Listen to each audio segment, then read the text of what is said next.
¿Me confirman si están escuchando bien? Dile.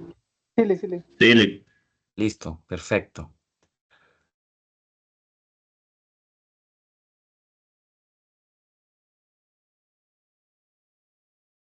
Ok, ahora estoy compartiendo pantalla. Igual me confirman si no hay problema, si pueden ver.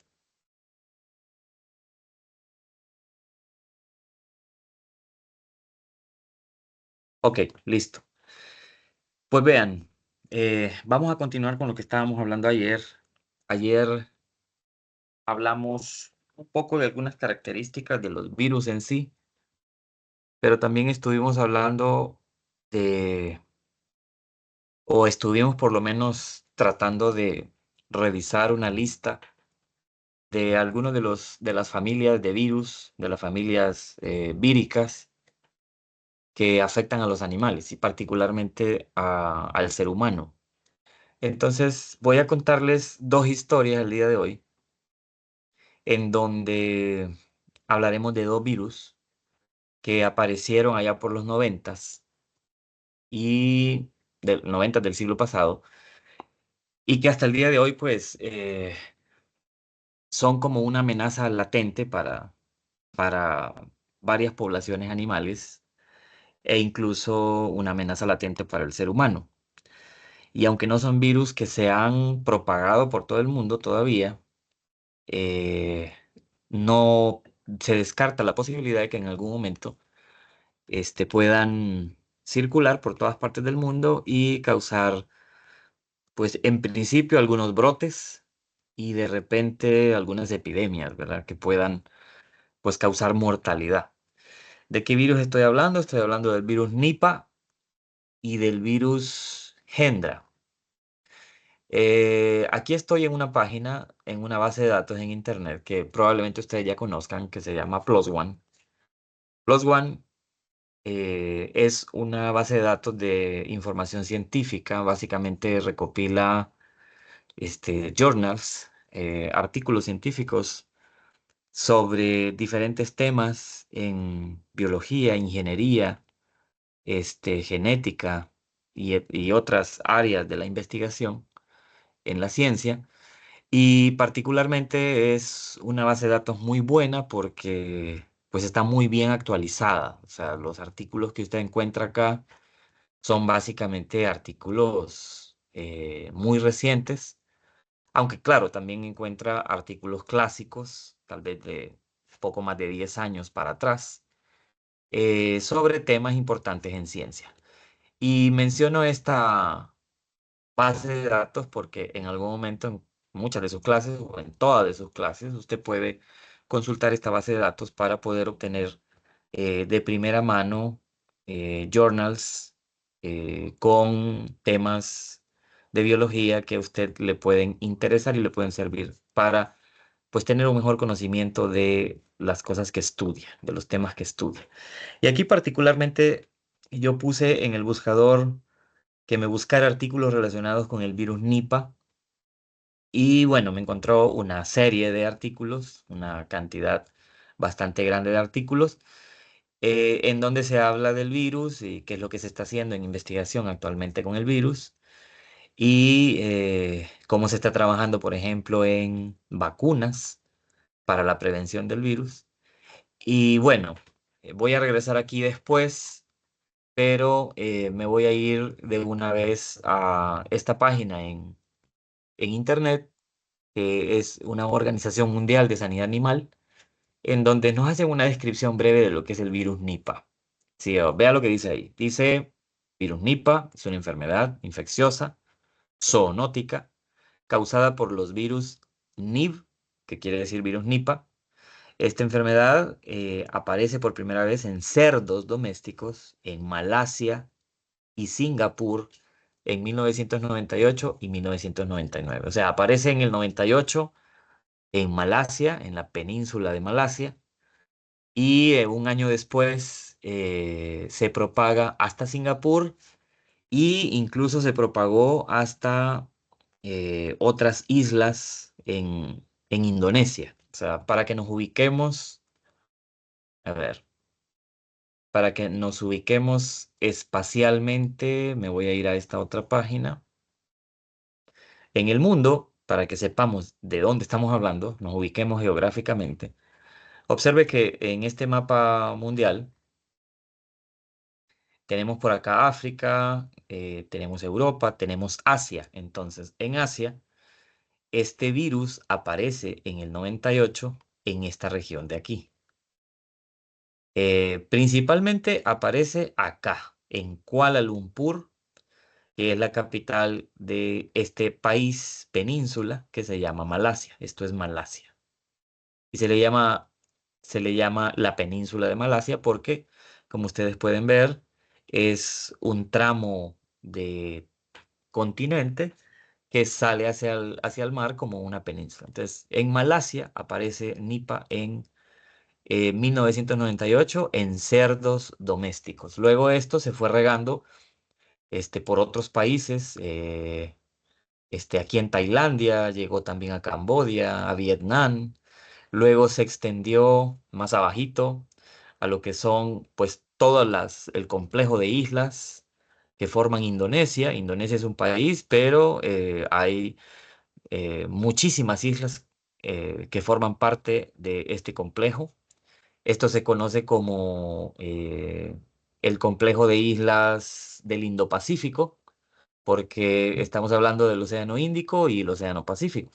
Entonces, en esta región del mundo es donde aparece eh, virus Nipah. Entonces, virus Nipah es un virus que taxonómicamente hablando, si somos muy puristas en esto y hablamos de taxonomía, que es importante porque recuerden que ayer estábamos hablando un poco de la taxonomía de los virus, o sea, no son seres vivos, sin embargo, la virología los estudia agrupándolos en familias. Y como ustedes pueden ver acá, si me voy a Wikipedia y coloco el término virus Nipah o busco el virus Nipah, miren acá en esta parte de la taxonomía. Entonces vean que los virus, de manera informal, se clasifican incluso desde dominios, pero no son considerados aún seres vivos, por lo tanto no tienen un dominio verdadero o un dominio taxonómicamente reconocido en donde ubiquemos a los virus junto con los demás dominios de seres vivos del planeta. Sin embargo, en virología, los microbiólogos igual hacen una clasificación utilizando los mismos taxones o las mismas categorías taxonómicas. Vean, dominio, reino, filo, clase, orden, familia, género y especie. Entonces vea que Nipa es de la familia de los paramixovíridos o los paramixovirus.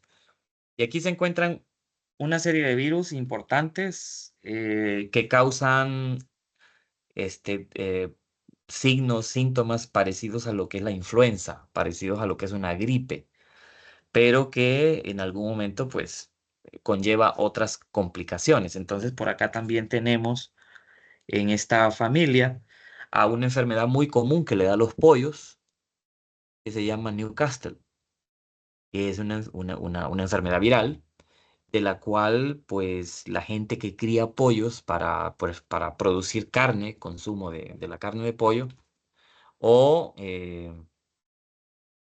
la gente que se dedica también déjenme ver, permítanme, este, la gente que se dedica a producir pollos para la producción de huevos, se cuida mucho del Newcastle porque, como les digo, es una familia de virus que provocan una serie de síntomas muy parecidos a la gripe y entonces les da como una gripe a los pollos.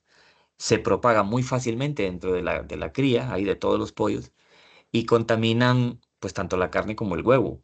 Y entonces es necesario sacrificar a los pollos completamente. Cuando un criadero, por ejemplo aquí, si nosotros, la pollera que tenemos acá después de Loarque, ¿verdad? Que va carretera al sur, si ahí se infectaran los pollos con Newcastle, que es un paramixovirus, tendrían que sacrificarlos a todos. o sea, porque se esparcen muy fácilmente, los virus se propagan muy fácilmente entre un huésped y otro, entre un hospedador y otro, y eso pues haría que ni modo se tuvieran que sacrificar.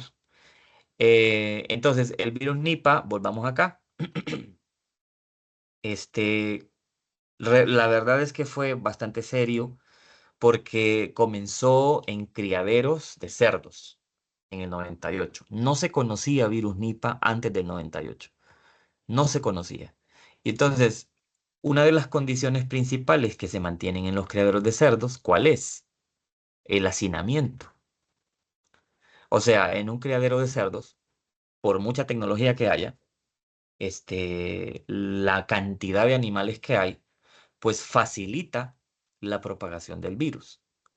Y entonces, este virus comienza de la nada en el 98 y las autoridades sanitarias empiezan a notar que los criaderos de cerdos en Malasia comienzan a mostrar enfermedad a los animales y entonces los animales comienzan a tener una enfermedad que evoluciona primero como una gripe y que luego comienza a tener como síntomas neurológicos, de tal manera que el animal ya no come, el animal tiene una, digamos, cierta parálisis en el cuerpo y el animal llega hasta convulsionar. Y entonces, ¿por qué pasa esto? O sea, ¿de dónde surgió esto? Porque esta situación no se conocía antes. Pues resulta que los estudios epidemiológicos que se realizan en esos años, en 98, 99, años después, involucran a un murciélago frugívoro de género Theropus, ¿verdad? Los murciélagos de género Theropus son aquellos murciélagos que conocemos como zorros voladores y que su distribución, precisamente, si hablamos de distribución geográfica de este grupo de animales, nos damos cuenta que la distribución geográfica de los Theropus va desde Indonesia, Malasia, una parte de el sudeste de Asia y Australia también. Entonces, toda esta región de aquí posee diferentes especies del género Theropus, que serían los zorros voladores. Y entonces, el tema es que esos estudios epidemiológicos arrojaron que son los zorros voladores los que aparentemente pasaron el virus Nipah a los cerdos. ¿Cómo pasó esto? Bueno, es un tema bastante complejo de explicar, pero lo vamos a tratar de explicar de la manera más simple posible. Resulta que ya habíamos mencionado que hay una cierta coevolución y no es especulación, es una coevolución comprobada entre virus. Hay una coevolución comprobada entre virus y sus hospedadores y sus huéspedes, ¿no? Y entonces, los murciélagos ya habíamos mencionado antes, en clases anteriores, que han sido implicados los murciélagos en la transmisión de muchísimas enfermedades virales. Hay muchos virus que han coevolucionado con los murciélagos, que viven con los murciélagos, que no los matan, que se replican en ellos y se mantienen en ellos. Y entonces los murciélagos se llegan a convertir en los reservorios naturales de ese virus.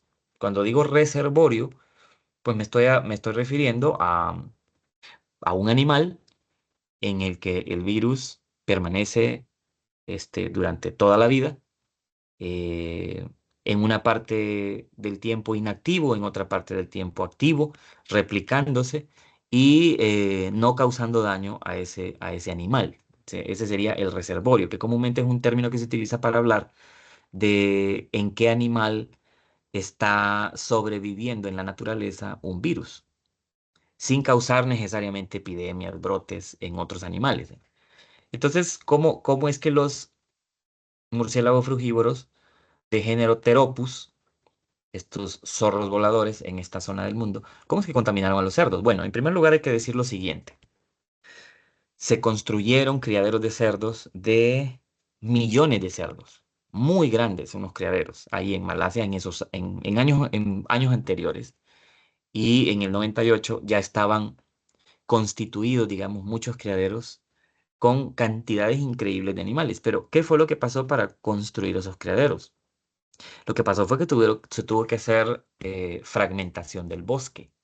Es decir, se tuvieron que cortar áreas naturales de bosque ahí en Kuala Lumpur, ahí en esa región de Nipa, porque es una región de Malasia que se llama así y por eso le pusieron al virus de esa manera. Y entonces, ¿qué había en esa región natural de bosque natural antes de que llegaran esos criaderos de cerdos? Los murciélagos. Los murciélagos estaban presentes ahí de manera natural, ese es su hábitat. Y entonces el animal, como es frugívoro, se alimenta de frutas. Y al alimentarse de frutas, pues en el caso de que no consuma toda la fruta, muerde la fruta y parte de la fruta con su saliva cae abajo. También cuando el animal defeca, pues los restos de el alimento no digerido y fluidos del animal, en donde está la partícula viral, que sería el virión, va en esas heces y cae abajo al suelo o al agua. Entonces, cuando comienzan a descombrar, ¿verdad? Cuando comienzan a deforestar unas grandes áreas de Malasia para poder construir esos criaderos de cerdos, eliminaron un montón de árboles naturales, con frutas naturales del lugar, desplazando a los murciélagos hasta pues las regiones alrededor, ¿no? Los murciélagos ya no teniendo su comida en esa zona, pues tuvieron que buscar su comida, volar más allá, alterar un poco su distribución natural, buscando comida, pero cuando construyen las granjas estas, los criaderos estos, también siembran árboles frutales para darle de comer a los cerdos, pero con frutas diferentes a las que había naturalmente en el lugar. Entonces siembran árboles, crecen los árboles, dan fruta y los murciélagos regresan. Los murciélagos regresan y comienzan a adaptarse a, en parte, comer otros frutos que no eran los frutos que naturalmente comían. Entonces, los árboles están ahí en el criadero de cerdos. El animal se los come, mezclado con su saliva, sus heces, las heces caen hasta el suelo, abajo están los cerdos se comen esa fruta con la saliva del animal y el virión, se infecta con el virión, el cerdo, las heces caen al agua que el cerdo toma, y ahí va el virión también, y así es como el virión, después de pues algunos años, se adapta al cerdo y desarrolla enfermedad en el cerdo.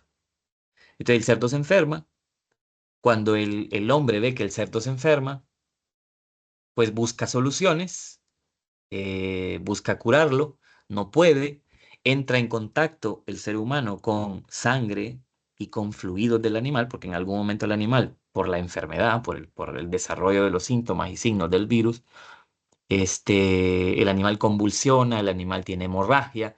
Entonces, el ser humano, los que están ahí en los criaderos y en los mataderos también, porque también se enfermaron personas que trabajaban en los mataderos, no solamente en el criadero, por el contacto con la sangre y los fluidos.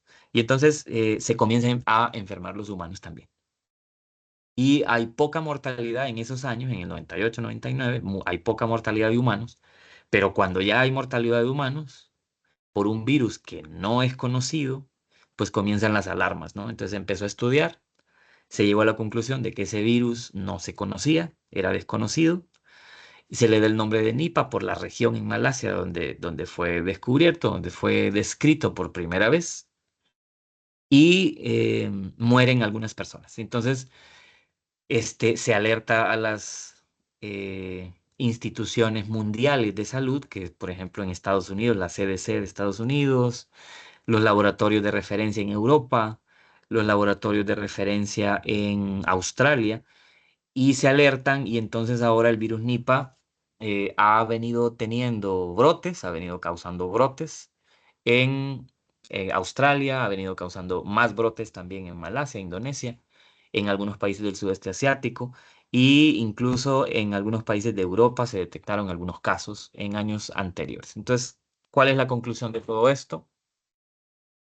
El ciclo de vida de los virus implica reservorios naturales, animales en donde el virus permanece pues toda la vida, o sea, a lo largo de los años, permanece vivo ahí, bueno, vivo entre comillas, sabemos que no es que está vivo, pero permanece en un estado de latencia, replicándose en ese reservorio natural, que en este caso es un murciélago, frugívoro en esa región, y luego los virus, vean cómo los virus pueden incluso también adaptarse a otros huéspedes, en este caso a otros animales, y pueden ir saltando de animal en animal hasta llegar al ser humano, y es lo que ha venido pasando a lo largo de los años con un montón de virus que lastimosamente pues han causado mortalidad en seres humanos. Entonces miren cómo el biólogo, como nosotros, formamos parte importante del control sanitario en el mundo, porque es el biólogo el que hace, digamos, la parte ecológica de los estudios en epidemiología, junto con médicos, junto con microbiólogos, junto con genetistas. Nosotros hacemos o debemos hacer, ¿verdad? Esa es nuestra parte de nuestro papel como profesionales. Debemos hacer los estudios ecológicos en estos casos aparecen enfermedades, aparecen nuevos agentes infecciosos no conocidos. A eso se le llama agentes infecciosos emergentes. Es un término que ustedes van a escuchar. Pues si se meten más al mundo de la biología sanitaria, van a ver que ese término hace referencia a todos esos microorganismos, que en este caso estamos hablando de virus en particular, esos microorganismos que van surgiendo de la nada, aparentemente. Obviamente no es de la nada. Esos virus han estado viviendo, conviviendo, coevolucionando con animales en, en la naturaleza. Y es cuando el hombre causa perturbaciones en la naturaleza, cuando entramos en contacto o cuando facilitamos las condiciones para que estos animales que sirven de reservorio para estos virus entren en contacto con otros animales, y estos animales cerca de nosotros pues nos lleguen a infectar a nosotros. Entonces miren cómo es importante que abordemos el estudio de las enfermedades desde una perspectiva ecológica, porque siendo realistas, todas las enfermedades infecciosas y particularmente las zoonosis, ¿verdad? Las zoonosis son las enfermedades que pueden afectar al hombre y a los animales. Entonces, todas las zoonosis tienen un origen en las perturbaciones de la naturaleza. O sea, ¿quién hace las perturbaciones? ¿Quién causa las perturbaciones? Los desequilibrios en la naturaleza, el ser humano. Entonces, vean cómo el virus surge a partir de trastocar el orden natural de los bosques en la península de Malasia, la deforestación. Así es como empezó este tema. Así es como se enfermaron los cerdos, porque el hombre, por construir criaderos, descombró, deforestó, fragmentó el hábitat natural de estos animales, y estos animales pues portaban el virus que se fue dispersando hacia animales domésticos y luego hacia nosotros. Y el virus Nipah es un ejemplo más de un virus bastante delicado que esperemos no se vaya a propagar en el futuro cercano, sino que pues se logre tener una vacuna preventiva muy pronto. Se trabaja en eso, y entonces logremos evitar pandemias en humanos, o se siga propagando en animales. A esos animales que se enfermaron en esos criaderos se los tuvo que sacrificar, y eso implicó no solamente el desperdicio de áreas naturales por construir esos criaderos de cerdos, o sea, eso ya es un desequilibrio natural tremendo, sino que implicó también pérdidas económicas inmensas. ¿Por qué? Porque se perdieron empleos, porque se tuvieron que sacrificar los animales, ya no se podía criar más a los animales, gente perdió su empleo, familias enteras perdieron su sustento, empresas quebraron, etcétera, ¿no? Entonces, vean cómo un virus puede causar un desequilibrio grandísimo en nuestra sociedad. en nuestra forma de vida humana actualmente. Este es el género, miren, este es el género de murciélago frugívoro llamado zorro volador que se distribuye en esa área, género Theropus. Hay varias especies a lo largo de Indonesia, Malasia, Australia, de Theropus. Y vean entonces las formas de transmisión, ¿verdad? En la saliva o en las heces, el virus pasó hasta otros animales que consumieron esos alimentos mezclados con la saliva y el virión, o en las heces en el agua, por ejemplo, contaminando el agua. Y así a los seres humanos por el contacto con fluidos del animal infectado o del animal enfermo. Y ese es un caso de enfermedad. El otro caso es este otro que está acá. Ah, perdón, este ya lo habíamos visto. El virus Nipah, y lo acabamos de ver. Este otro caso es el virus Hendra, que también es un paramyxovirus, también está en esa familia Paramyxoviridae, también es de género Henipavirus. Vean que el género taxonómico del virus Hendra es el Henipavirus. Lo mismo pasa eh, con Nipah. Vean que Nipah, si volvemos otra vez a Nipah, Nipah dice género taxonómico Henipavirus, también es un Henipavirus.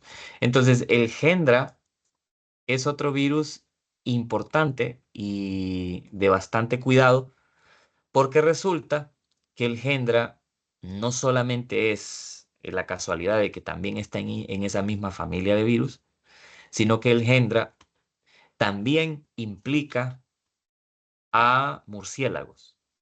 Voy a cambiar acá y voy a poner Hendra y voy a poner murciélagos. Resulta que también el reservorio natural que arrojaron los estudios epidemiológicos, ecológicos en Australia, esto fue en Australia, también implicaron al zorro volador, a los murciélagos de género Theropus, en la transmisión de Virugendra. Virugendra no se conocía hasta allá por el 95 en Australia. ¿Y qué pasó? ¿Cómo fue que surgió esto? Bueno, vean que la historia es más o menos igual a lo que pasó con el virus Nipah. Resulta que en una región de Australia, saben que Australia es un país continente que es muy grande y que no está este, habitado todo el territorio australiano, ¿no? O sea, si aquí tenemos Australia, realmente Australia lo que está habitado es únicamente, si nos vamos aquí al mapa, Australia lo único que está habitado son las costas. Y no todas las costas. La costa oriental y la costa occidental son las costas que están habitadas.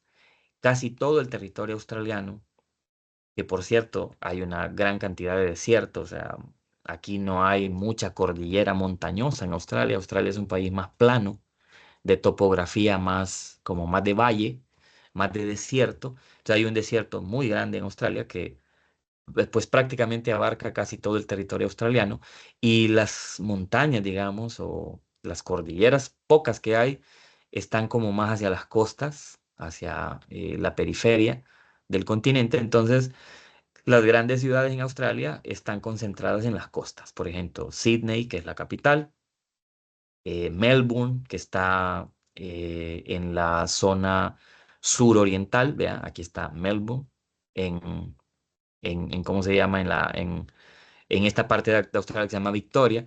Por allá está Newcastle, Brisbane.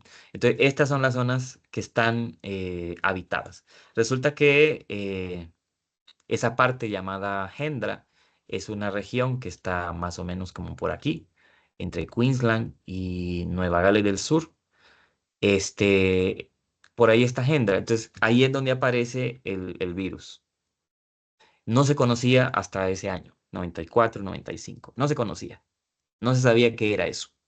¿Cómo empezó? Bueno, en esa región poco habitada por los seres humanos, llegaron granjeros, construyeron sus granjas. Obviamente, para construir sus granjas, pues se metieron en el hábitat natural de muchos animales. en este caso en particular, incluyendo a los murciélagos teropus, los oros voladores, que son murciélagos frugívoros, como ya dijimos, comen fruta, y que son reservorios naturales de ese virus Hendra. Entonces, lo que pasa es que ellos construyen sus granjas. Resulta que las granjas que construyen eran para criar caballos. Ahí lo que crían son caballos. Entonces el caballo que está ahí en la granja, viene el murciélago, se come las frutas que hay en los árboles cercanos ahí o incluso dentro de la misma granja. El animal se come la fruta, mezcla la saliva con la fruta, caen pedazos de esa fruta con saliva. ¿Y qué es lo que va en la saliva? El virión. Y luego la orina. La orina también va cargada de viriones. El animal orina, la orina cae al suelo, contamina los alimentos que luego el caballo se come o contamina el agua que el caballo se come. Y así es como el virus, como el virión, infectó los tejidos del caballo. El caballo enferma y en este caso la enfermedad es más como una encefalitis, ¿verdad? Una encefalitis es una inflamación en el cerebro, que cuando se llega a propagar causa inflamación en el cerebro, causa por ende una serie de trastornos físicos en el animal no puede permanecer de pie y recuerden que los caballos son animales que hasta duermen parados, duermen de pie. Entonces el animal llega a tener tantos problemas neurológicos que el animal no puede permanecer en pie, cae al suelo, no come, tiene hemorragias, convulsiona y entonces empiezan a morir muchos caballos. Y entonces, obviamente, animales muy caros, para mantenerlos, animales muy caros, los granjeros empiezan a preocuparse porque se están muriendo caballos que son muy caros, no saben por qué, se les diagnostica al inicio como una encefalitis y luego los estudios arrojan que no es encefalitis, sino que es un virus diferente y no se tenía conocimiento de qué virus era. Se envían muestras del virus fuera de Australia a Estados Unidos, a algunos institutos de investigación en Europa. Y tanto Estados Unidos como Europa envían respuesta y dicen, este virus no se conoce. ¿Dónde fue esto? ¿Dónde se enfermaron estos animales? Entonces llegan investigadores, biólogos, médicos, etcétera, llegan al lugar, empiezan a realizar un estudio epidemiológico para saber cuál es el origen del problema. Rastrean o llegan al rastro de los murciélagos y esto se llegó por pura observación. Y mire que parece mentira, pero yo resalto esto porque los profesionales que en el campo estamos entrenados o que nos entrenamos, ustedes están en ese proceso, quienes nos entrenamos para, a partir de observaciones minuciosas del ambiente y de los elementos que hay en el ambiente, a partir de esas observaciones minuciosas, nosotros podemos llegar a ciertas conclusiones. Entonces, quienes observaron en ese grupo de científicos, quienes observaron la posible implicación del murciélago por ser un animal que estaba cercano a la granja y que comía en las inmediaciones de la granja, fueron los biólogos.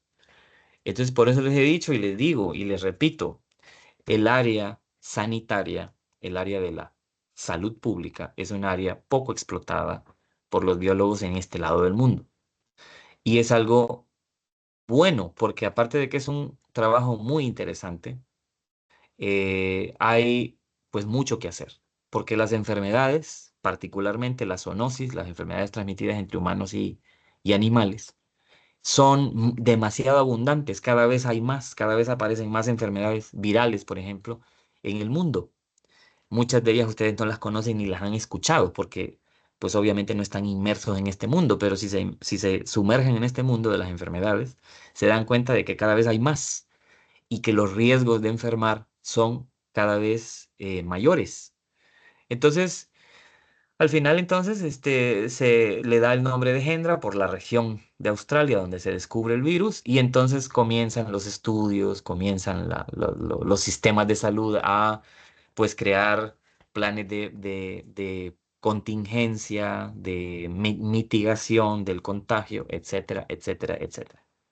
Entonces, aquí solamente estoy hablando de dos ejemplos de dos enfermedades virales que tienen pues mucho interés, que son de mucho interés y en donde nosotros tendremos mucho que hacer en el futuro cercano, debido a que estos son problemas latentes de salud que están ahí, que están ahí. No sabemos qué otros virus más porten los murciélagos y puedan enfermarnos, ¿no? Vaya, por ejemplo, otra enfermedad que ustedes ya conocen, en donde se ha implicado mucho a los murciélagos también, es uno que ya van a ver que sí conocen, el virus ébola. El ébola también es un virus. Estos si vieron la película Epidemia, vieron esta imagen muy seguido en esa película. El virus del ébola eh, es un virus mortal, es un virus tremendamente complejo que causa mortalidades arriba del 80-90%. Virus ébola también está implicado en los murciélagos en África, porque es una enfermedad que predomina en África y que de hecho se supone que se originó en África. Entonces, el ébola también implica a murciélagos. Se supone que también los murciélagos son reservorios de ébola. Y ébola es una enfermedad mortal. Ébola es una de las enfermedades virales a las que más miedo le tiene la humanidad, porque cuando alguien se llega a enfermar de ébola, curarse es difícil, es complicado. Y el problema con esta enfermedad es que los síntomas que provoca son tan graves, son hemorragias tan graves, que literalmente esta enfermedad le destruye los vasos sanguíneos y las personas tienen hemorragias por todos lados, por los ojos, por la nariz, por la boca, por los oídos, por el ano, por todos lados se le abren heridas en la piel y la sangre sale por las heridas. Es una enfermedad terriblemente grave que afecta la coagulación de la sangre, afecta la vitamina K, destruye la vitamina K en la sangre, entonces no permite la coagulación sanguínea. Y ahí también están implicados los murciélagos. Miren cómo los murciélagos lastimosamente están implicados en la transmisión de muchísimas enfermedades gravísimas, muchísimos virus gravísimos para los seres humanos. Entonces, igual esto es importante porque nosotros los biólogos debemos de hacer estudios epidemiológicos de estos animales y de las enfermedades que pueden portar. El animal no tiene la culpa, ¿no? El animal es un reservorio con el que ha evolucionado el virus y se ha mantenido con él en, en el tiempo, a lo largo del tiempo. Entonces los animales no tienen la culpa. Pero si nosotros queremos prevenir, como profesionales de la biología, si queremos prevenir en algún momento la aparición o la dispersión de enfermedades ya conocidas o de enfermedades emergentes, particularmente virus o enfermedades bacterianas o parasitarias, pues tenemos que dedicar tiempo a el estudio de la dinámica de las enfermedades en los ecosistemas. Entonces, hay muchas áreas de la biología que pueden ser explotadas por nosotros y que de repente son muy cotizadas en cuanto a trabajo porque pues son situaciones que se están dando con mayor frecuencia el día a día. Ayer les mencionaba el caso de la influencia aviar, como México está reportando el primer caso en humanos de influenza aviar. Y aquí nomás estamos hablando de México. En Sudamérica, por ejemplo, un virus hermano del ébola que se llama Marburgo. Marburgo, hay casos de Marburgo en Sudamérica. Y Sudamérica ahí nomás está. Y recuerden que las enfermedades ya no tienen fronteras. Las enfermedades no conocen de fronteras. Se transmiten por todo el mundo porque el mundo ahora es una aldea. Parece que es una aldea chiquita porque está el mundo globalizado, está comunicado por todos lados, por mar, por aire, por tierra.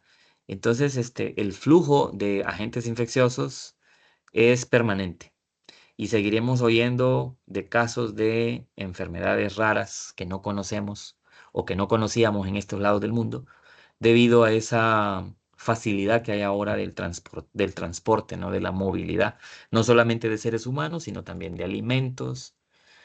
Hay virus que vienen en los alimentos, se transmiten por alimentos. Hay virus que se transmiten en fomites. Los fomites son superficies que están contaminadas con viriones, ¿verdad? Con el virión infeccioso. Fomites como por ejemplo artículos X eh, que son importados de un país a otro y que por alguna razón está el virus ahí.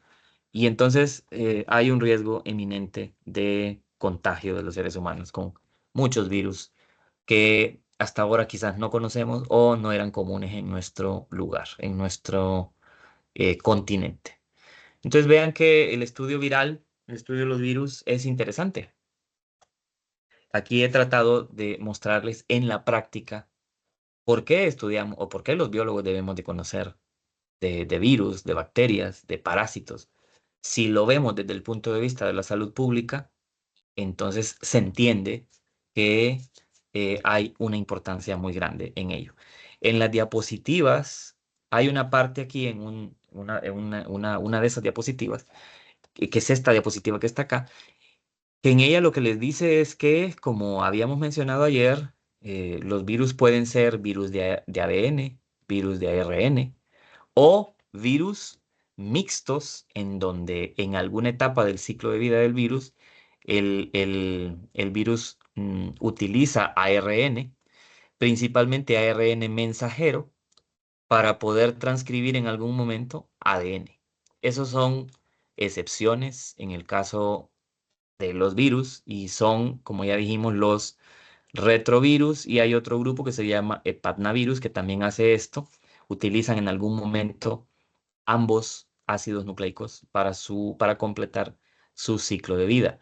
Y luego aquí básicamente se muestra cómo un bacteriófago, aquí estamos hablando de los virus que eh, afectan a las bacterias, que infectan a las bacterias, más o menos el ciclo de vida de un bacteriófago como es.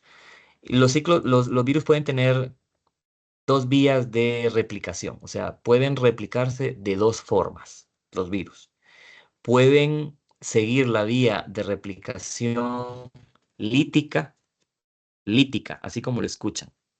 Y la vía lítica, esto se los voy a escribir después, se los voy a enviar para que esa explicación la tengan también, no solamente grabada, sino que la puedan leer. La vía lítica es aquella en la que el virus se une, el primer paso siempre va a ser la unión o la infección del virus a la célula huésped. Entonces el virus se une a través de unos receptores de membrana a la célula huésped, se une y el virus inyecta el ADN al interior de la célula huésped. Luego, en el segundo paso, que es básicamente la penetración de ese ácido nucleico al interior de la célula huésped, y luego viene este ADN o este ácido nucleico, comienza se activa con el mecanismo metabólico de la célula huésped, se activa, y entonces los genes que contiene ese ácido nucleico comienzan a producir a través de los lisosomas, perdón, de los ribosomas de la célula huésped, comienza a eh, transcribirse las proteínas que van a formar tanto la cápside como las copias del mismo ácido nucleico. Entonces, se sintetizan las proteínas que el virus necesita para formar nuevos viriones, se hacen copias del ácido nucleico y luego se ensamblan dentro de la célula huésped, se ensamblan nuevamente el virión, se ensambla el virión, el ADN entra o el ARN entra en las proteínas de la cápsula, se forma la cápside y luego en esta vía lítica, se llama lítica porque lisis, el lítico viene de lisis y lisis es destrucción de la célula. Entonces, para que los viriones puedan salir de la célula e infectar a otras células, literalmente destruyen la célula huésped. Y esto es la vía lítica de infección. Entonces, muchos virus hacen eso, provocan la muerte de la célula huésped. Eso se llama la vía lítica. Pero luego viene la vía lisogénica. En la vía lisogénica, el virus, los pasos son básicamente los mismos, pero La diferencia es que el virus no destruye la célula, sino que en la vía lisogénica el virus se mantiene, digamos, por más tiempo dentro de la célula y los viriones salen por exocitosis. O sea que no se destruye la célula, sino que el virión lo que hace es que forma, digamos, una envoltura, generalmente, una envoltura con la membrana plasmática de la célula y así es como sale por exocitosis hacia afuera. Y eso es a lo que conocemos como virus con envoltura, de los que hablamos un poco ayer. Y esa envoltura no es más que parte de la membrana de la célula huésped, de la célula hospedadora. Entonces, esa es la vía lisogénica. Entonces, en los animales, gran parte de los virus utilizan la vía lisogénica. No buscan matar al huésped, sino que simplemente utilizar su maquinaria metabólica para poder replicarse y sobrevivir, entre comillas, sobrevivir y seguir infectando a otros huéspedes, a otras células. Entonces, es lo que se muestra básicamente en este diagrama.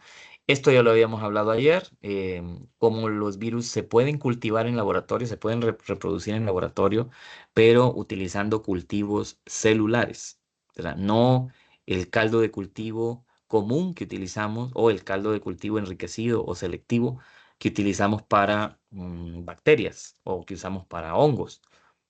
No, se usan cultivos celulares mezclados con una suspensión diluida de ese virus que queremos replicar y así es como se hacen esas reproducciones, digamos, en laboratorio. Aquí solamente para que ustedes lo vean con un poco más de calma, enfermedades víricas representativas en humanos, aquí hay una lista pequeña de virus importantes, incluidos los coronavirus, como el que pues padecimos del 19 al 22, sí, al 22, el coronavirus que no se conocía y que es nuevo para nosotros los humanos el día de hoy, que es el SARS-CoV-2. Vean el ébola, por ahí está el sarampión, por ahí está la viruela, el herpes, el poliovirus, los rotavirus, que son muy comunes en infecciones gastrointestinales en los niños en todo el mundo. Y bueno, esta es una lista nada más de algunas enfermedades importantes, pero no son solo esas, ¿verdad? Las enfermedades que causan mortalidad, las enfermedades virales que causan mortalidad en los seres humanos o que causan enfermedad en los seres humanos son muchísimas. Y esto solamente para ver algunas familias, grupos de virus de ADN y de virus de ARN. Les mencionaba ayer que gran parte de los virus que infectan a los animales son virus de ARN con envoltura. Entonces, por ejemplo, aquí están los rhabdovirus como el virus de la rabia. Para recordarles un poco lo que hablábamos cuando hablábamos de la rabia no tiene cura. La rabia es una enfermedad viral que no se cura. Si se detecta a tiempo, ahora hay unos tratamientos experimentales que se han probado y han tenido, digamos, un resultado bastante positivo, casi al grado de curar al 100% a la persona, pero eso es en las etapas tempranas, cuando se hace un diagnóstico temprano. Si la enfermedad ya maduró, si la enfermedad ya se regó en el cuerpo, el virus de la rabia no tiene cura en seres humanos. Y en animales hay una vacuna, sí, pero en humanos no. Y entonces, este es complicado. Ahí están los coronavirus, miren, los coronavirus, los ortomixovirus, como ya mencionábamos ayer, las influencias, en estos Bunjaviridae, aquí es donde está el hantavirus, por ejemplo. ¿Ustedes han escuchado hablar del hantavirus? Hantavirus es un Bunjavirus y el virus hanta es este que se transmite a través de la orina o las heces de ratones. Esto es un problema bien serio de salud pública en las ciudades, porque lo que más hay en una ciudad son ratones, ratas y ratones. Y es muy probable que si nosotros hacemos un estudio de los ratones que circulan en una ciudad, vamos a encontrar positividad para hantavirus en un gran porcentaje de esos ratones.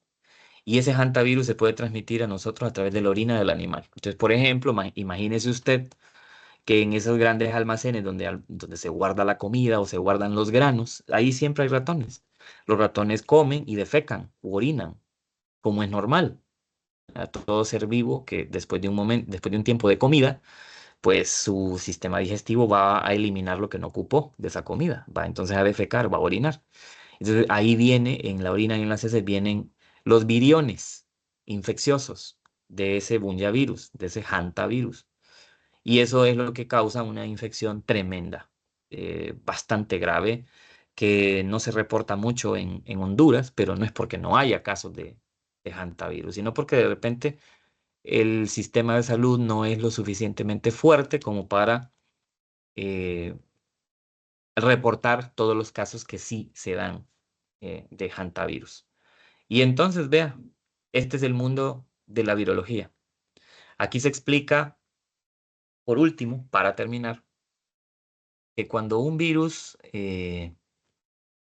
entra en un animal, este virus puede causar diferentes desenlaces en ese animal. Por ejemplo, algunos virus que infectan animales son precursores de tumores, de cáncer, son precursores de cáncer. Hay varias familias víricas que en los animales pueden llevar a la formación de tumores cancerosos. Entonces, una vía eh, de esa infección viral que puede adquirir un animal, dependiendo del virus que sea, puede resultar en cáncer. Así que probablemente, y esto es algo que es revolucionario en ciencia al día de hoy, muchos virus provocan cáncer y eso antes no se sabía. Otra vía puede ser que el virus provoque la lisis celular de la célula huésped y destruya la célula huésped, obviamente provocando alteraciones físicas, en muchos casos gravísimas en las personas. Puede ser que por otro lado el virus siga una infección latente, una vía lisogénica y no destruya la célula de inmediato, pero en algún momento provoque que sea más, la muerte celular sea más temprana. O puede ser que sea un virus persistente que se quede en el huésped casi que por toda la vida, como es el caso de eh, el herpes, como es el caso del papilomavirus, como es el caso de la viruela, etcétera. Y obviamente esos virus se pueden activar en cualquier momento. Entonces miren cómo es el estudio viral, es un estudio interesante, porque tiene que ver directamente con nuestro bienestar. Por ahí una explicación de cómo está formada la estructura de los retrovirus. Se los voy a explicar igual en un contexto de un documento corto y así vamos a entender cómo funcionan los retrovirus, que esa sería la, digamos, la última parte que quiero ver de este tema. Con eso, pues terminaríamos el día de hoy. Solo me restaría explicar un poco el mecanismo de los retrovirus y algunos otros detalles que se los estaré proporcionando pronto en esta semana antes de la Semana Santa, porque esperaría que ustedes fueran estudiando esto desde ya y me fueran haciendo preguntas desde ya y no necesariamente tuvieran que estar toda su Semana Santa estudiando toda la semana. Si lo quiere hacer, magnífico, o sea, eso es conocimiento para usted. Entre más sepa usted de algo, pues estará mejor preparado para el futuro cercano. Así que, o sea, no digo que no se ponga a estudiar en Semana Santa, pues si lo va a hacer, hágalo, pero si no quiere cargarse demasiado con toda esta información, pues empiece a estudiarlo desde ya y las preguntas que tenga, hágalas para podérselas ir contestando. Bueno, vamos a terminar el día de hoy ahí. Ya cumplimos la hora con 2 minutos, con 3 minutos casi. Las videoclases que hemos tenido hoy, ayer y hoy están grabadas y se las voy a enviar como un enlace de YouTube más tarde. Ayer tuve problemas para subirla, la de ayer, porque se me fue la señal de internet aquí en la zona donde vivo. Entonces por eso no pude. Pero esto se las voy a proporcionar igual para que pues sirva como un repaso si lo quiere volver a escuchar. Bueno, terminamos ahí.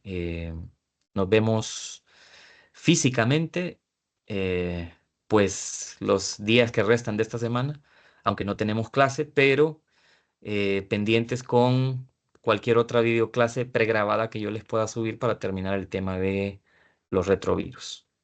Bueno, que tengan un buen día, un resto de día feliz, buen provecho y cualquier duda estamos ahí para responderle. Que tengan buena tarde, buen día. Gracias, Lick, igual. Gracias, saludos.